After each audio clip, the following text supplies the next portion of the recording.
আসসালামু আলাইকুম রহমতুল্লাহি বারাকাতুহু। আজ মুসলিমদের ভিতরে যে একটা ভয়াবহ রূপ নিয়েছে ছবি, মূর্তি, কবর পাকা, কবর উঁচু করে গম্বুজ করা, কি একটা বিশাল অবস্থা।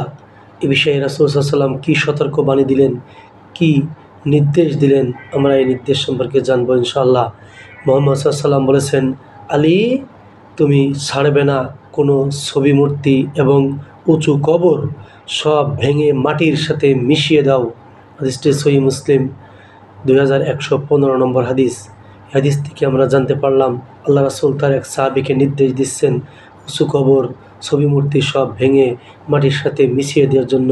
আর সেই কাজ বাংলার মুসলিম করার জন্য উদ্বুদ্ধ হয়ে গেছেন।